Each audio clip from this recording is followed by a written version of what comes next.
Welcome back students.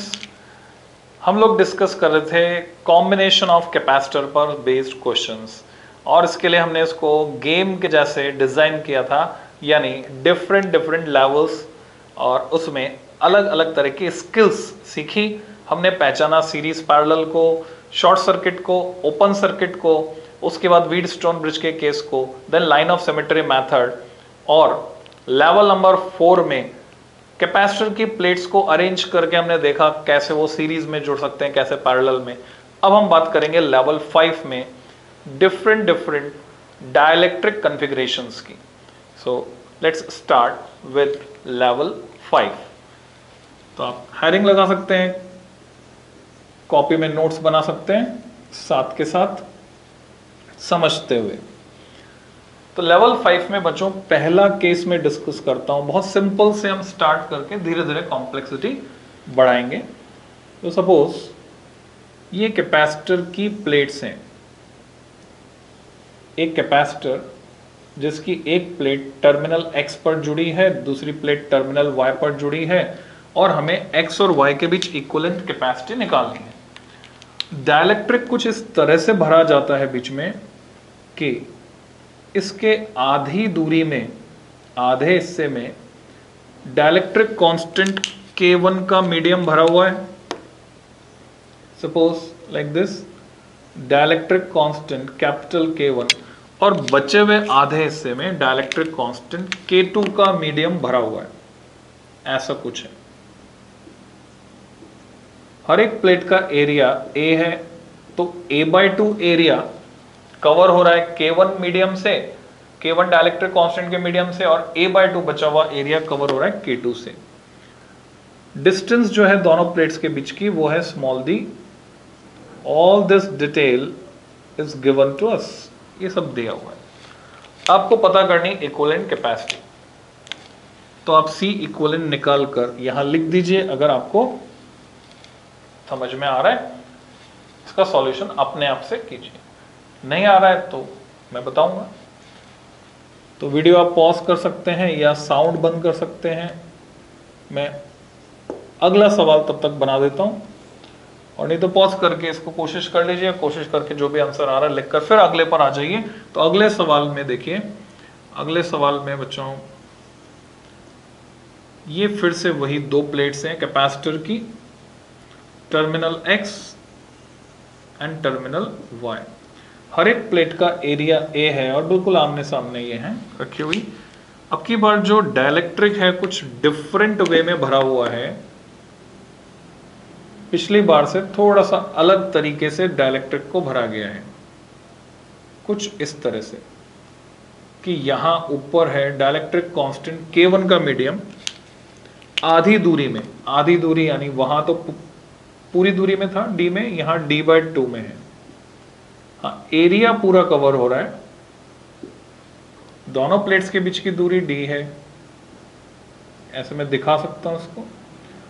और ये जो बचा हुआ हिस्सा हुआ, बचे हुए आधे हिस्से में डाइलेक्ट्रिक कांस्टेंट K2 का मीडियम भरा हुआ है। So this is the situation in case 2। तो इसे आपको सॉल्व करना है। फिर मैं केस 3 भी साइमल्टेनियसली बना देता हूं, यहां पे ड्रॉ करता हूं मैं केस 3। अब की बार फिर से ये प्लेट्स हैं,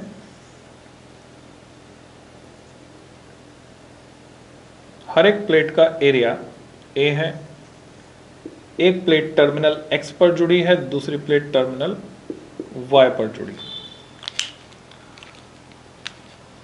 और जो डाइलेक्ट्रिक भरे हैं वो कुछ इस तरह से भरे हैं।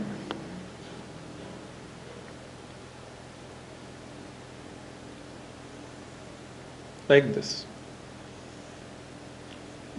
K1, K2, K3, 3 different dielectric substances. ये डिस्टेंस है D/2।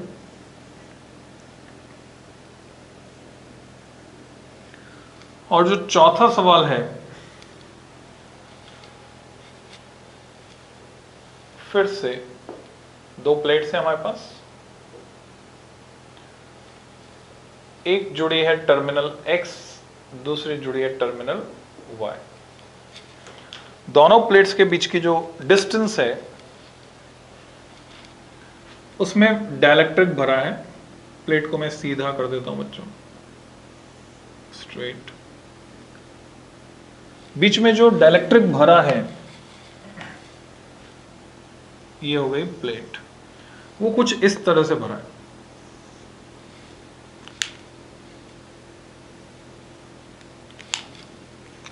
कि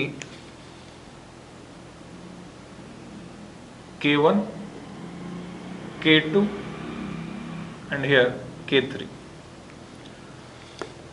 तो सबसे पहला सवाल तो मेरा यह है कि क्या number 3 and number 4 represents the same type of combination और डिफरेंट।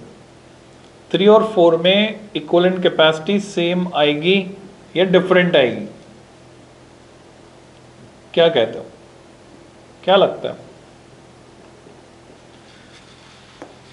इन दोनों फिगर्स को ध्यान से देखकर जज करना है आपको। तो अब वीडियो पॉज करके इन सबका सॉल्यूशन आप निकाल सकते हो अगर समझ में आ रहा है, और जब अपनी कोशिश पूरी हो जाए तो वापस रिज्यूम करके आओ। Let's discuss the solution, how to solve this type of questions. तो क्वेश्चन नंबर 1 की बात मैं करता हूं। यहां पर कंसेप्ट ये बच्चों, जो हमने इलेक्ट्रोस्टैटिक्स में शुरू में सीखा था कि जो भी मेटेलिक कंडक्टर्स हैं, all metallic conductors are equipotential in nature. सबका पोटेंशियल सेम होता है। फिर हमने सीखा था अगर पोटेंशियल सेम है तो जोड़ भी सकते हैं, अलग भी कर सकते हैं, कोई फर्क नहीं पड़ता। और साथ ही साथ पैरेलल कॉम्बिनेशन की खास बात क्या थी? पैरेलल कॉम्बिनेशन में जब जोड़ा जाता है, जितने भी एलिमेंट्स को जोड़ते हैं वो दो ही टर्मिनल्स के बीच कनेक्टेड होते हैं और उनके अक्रॉस पोटेंशियल डिफरेंस सेम होता है। जैसे घर में ट्यूबलाइट, पंखा, फ्रिज सब जुड़े हुए हैं पैरेलल में, सबके अक्रॉस जो पोटेंशियल डिफरेंस है वो 220 वोल्ट है। तो पोटेंशियल सेम होने का मतलब पैरेलल कॉम्बिनेशन।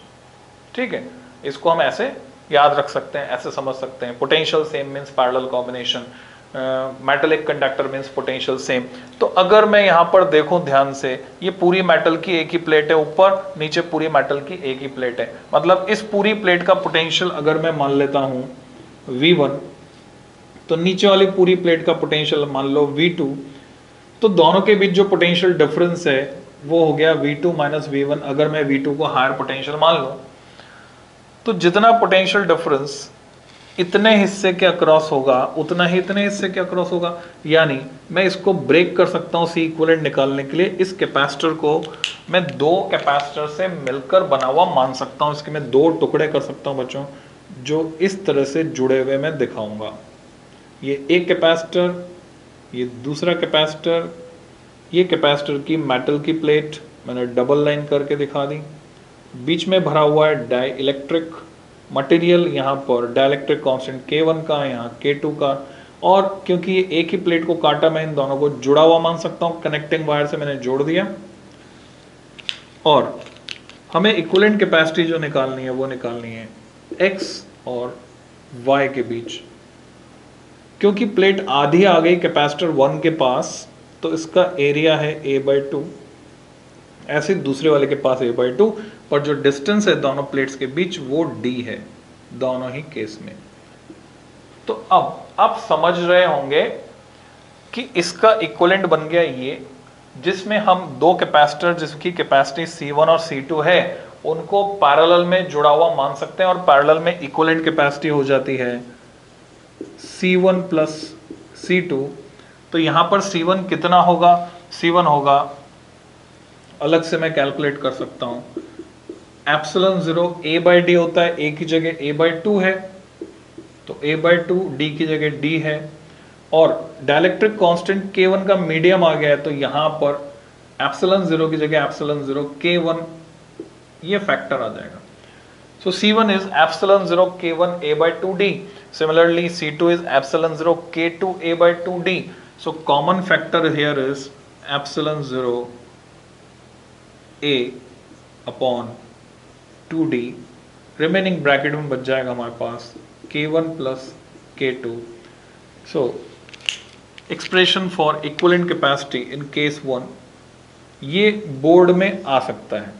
इस तरह के क्वेश्चन बोर्ड लेवल पे बोर्ड में पूछे गए हैं।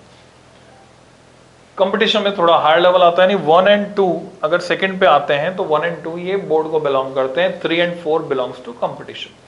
चलो क्वेश्चन नंबर 2 पर चलते हैं, ये कैसे सॉल्व करेंगे, थोड़ा सा अंदाजा आपको लग गया होगा।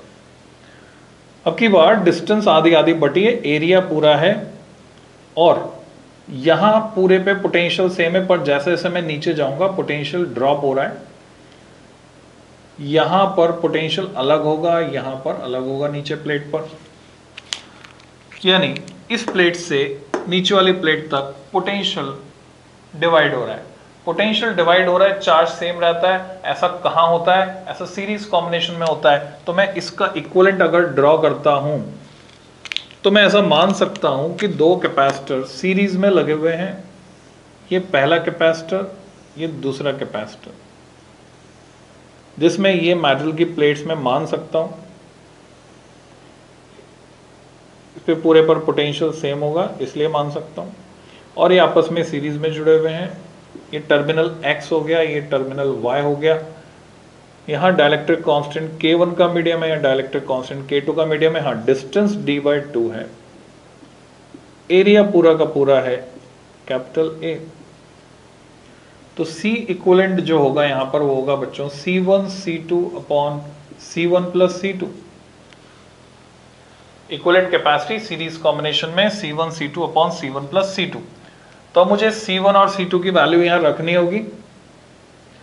अगर कुछ स्टेप्स आप दिमाग में चला सकते हो, धीरे धीरे ये हमें प्रैक्टिस में लाना है, क्योंकि कंपटीशन पॉइंट ऑफ व्यू से आपको क्वेश्चन को फास्ट सॉल्व करना है। फास्ट सॉल्व करने के लिए स्पीड ज्यादा चाहिए, तो हर स्टेप को लिखना नहीं होगा, कुछ स्टेप दिमाग में चलानी होंगी। तो अगर आप दिमाग में चला सकते हो कुछ स्टेप, तो आपको आंसर दिख गया होगा C इक्विवेलेंट कितना हो जाएगा, क्योंकि C1 C2 ऊपर आ रहा है। अच्छा, d/2 आएगा ही सही, उसकी वजह से 2 का फैक्टर ऊपर जाएगा, d/2 वहां भी आएगा, यहां भी आएगा, तो एक 2 तो कट जाएगा नीचे से कॉमन आकर, एक 2 बचेगा, तो ट्वाइस का फैक्टर आएगा, फिर कॉमन आएगा ε0a अपॉन d, ये कॉमन फैक्टर आएगा। रिमेनिंग अब की बार जो ब्रैकेट में बचेगा वो बचेगा जो यहाँ पैटर्न है, K1 K2 ऊपर बचेगा और नीचे बचेगा K1 plus K2। So you can check it. अब स्टेप बाय स्टेप प्रोसेस से चले जाओ, ये डायरेक्ट प्रेडिक्ट करके देख लो। तो 2ε0a/d K1 K2 upon K1 plus K2, ये होगी इक्विवेलेंट कैपेसिटी केस 2 में। तो अब शायद थोड़ा सा कॉन्फिडेंस अगर आपको आ गया तो आप फिर से ट्राई कर सकते हैं 3 और 4। 3 और 4 में एक आसान है और एक एम्स लेवल का है, एडवांस लेवल का है। क्या खास बात है? तो कंसेप्ट अगर क्लियर है तो सब आसान है। कंसेप्ट अगर आपको क्लियर नहीं है तो एक मुश्किल है, एक आसान है। ज्यादातर बच्चे क्या करेंगे, क्वेश्चन नंबर 3 में ये मान लेंगे, मान लो मैं K1 K2 K3 की जगह मान लेता हूं उनकी जो रिस्पेक्टिव कैपेसिटी है वो C1 C2 और C3 है, तो बच्चे बोलेंगे सर कि C1 और C2 जुड़े हुए हैं सीरीज में और उनके साथ C3 जुड़ा हुआ है पैरेलल में। ठीक है, यहां सही है। यहां बोलेंगे C1 और C2 जुड़े हुए हैं पैरेलल में और उनके साथ C3 जुड़ा हुआ है सीरीज में। गौर से सुनना बात को। यहां बोलेंगे C1 C2 जुड़े हुए हैं सीरीज में और उनका जो इक्विवेलेंट आएगा, यानी C1 और C2 सीरीज में, और इनका जो इक्विवेलेंट आएगा वो C3 के साथ पैरेलल में। This is C3, this is C1, this is C2। बाकी आप कैलकुलेट कर सकते हैं, ये टर्मिनल X, ये टर्मिनल Y। इसके लिए डिस्टेंस d/2 और एरिया a/2 लगेगा। हर एक कैपेसिटर के लिए डिस्टेंस सेम नहीं होगी, C1 के लिए d/2 होगी, C2 के लिए d/2 होगी, पर C3 के लिए d होगी। एरिया तीनों के लिए सेम होगा, a/2 a/2 a/2। तो आप अकॉर्डिंगली कैलकुलेट करके रिजल्ट निकाल सकते हैं। This is quite correct. पर अगर यही कंसेप्ट आप इसके लिए लगाएं, आप बोले कि नहीं ये इस तरह से होगा कि C1 और C2 पैरेलल में और उनके साथ C3 सीरीज में, ये टर्मिनल X, ये टर्मिनल Y। तो बच्चों ये गलत हो जाएगा कंसेप्चुअली। ये गलती बहुत से लोग कर देते हैं, दिस इज रॉन्ग। रीजन समझ लो। राम श्याम का दोस्त है, श्याम भी राम का दोस्त है। क्या राम श्याम का उतना ही दोस्त है जितना श्याम राम का है? क्या इंटरेक्शन दोनों तरफ से इक्वल होना जरूरी है? K1 का इंटरेक्शन K3 के साथ यहां होगा, K2 का इंटरेक्शन K3 के साथ यहां होगा। बच्चों यहां पर पोटेंशियल अलग होगा और यहां इस पॉइंट पर पोटेंशियल अलग होगा, हालांकि टोटल पोटेंशियल ड्रॉप मिलाकर सेम होगा। यानी V1 प्लस V3, अगर मैं यहां पर लिखता हूं, एक ट्रिकी इक्वेशन लिखकर बता रहा हूं, V1 प्लस V3 यानी इस पर होने वाला ड्रॉप प्लस इस पर होने वाला drop equal to V2 plus V3। इससे हमें ये सामने रिजल्ट मिलता है कि V1 is equal to V2, क्योंकि V3 कट गया, but actually V1 is not equal to V2। तो होता क्या है, फर्क कहां पड़ रहा है? यहां मैंने लिखने को लिख दिया V3, but it will be V3 dash. यानी अगर मैं डिफरेंट कलर से यहां पे आपको दिखाऊं, तो बच्चों यहां पर पोटेंशियल अलग होगा और इधर वाले हिस्से में जहां पर मैंने शेडिंग नहीं किया वहां पोटेंशियल अलग होगा। टोटल पोटेंशियल ड्रॉप सेम होगा मिलाकर, और उसका रीजन क्या है? इंटरेक्शन डिफरेंटली हो रहा है। K1 का K3 से हो रहा है, K2 का K3 से हो रहा है, और यही समझने की बात है। तो ये K1 और K2 आप पैरेलल में नहीं मान सकते, ये पैरेलल में नहीं है। तो कैसे मानना पड़ेगा? हम इसको दो हिस्सों में बांट देंगे K3 को, क्योंकि पोटेंशियल अलग अलग है। तो K3 पूरा C3 एक कैपेसिटर माने, K3 के कोरस्पॉन्डिंग C3 एक कैपेसिटर मानने की बजाय आपको मानने पड़ेंगे वो दो कैपेसिटर हैं। तो इसका जो इक्विवेलेंट बनेगा मैं यहां ड्रॉ कर देता हूं। इसका इक्विवेलेंट ऐसा दिखाई देगा, कुछ इस तरह से कैलकुलेशन करनी होगी। ये C1, ये C2 और K1 K2 लिख देता हूं मैं, जैसा है K1 K2, यहां पर K3, यहां पर K3, and now these are connected in parallel. तो K1 K3 के साथ सीरीज में, K2 K3 के साथ सीरीज में, और फिर वो आपस में पैरेलल में, टर्मिनल X टर्मिनल Y। तो हर एक कैपेसिटर में ना केवल डिस्टेंस आधी हो गई D/2, एरिया भी आधा हो गया A/2। तो अब जब इक्विवेलेंट कैपेसिटी आप निकालेंगे, नो डाउट इसकी कैपेसिटी और इसकी कैपेसिटी सेम होगी, इन दोनों टुकड़ों की कैपेसिटी सेम होगी,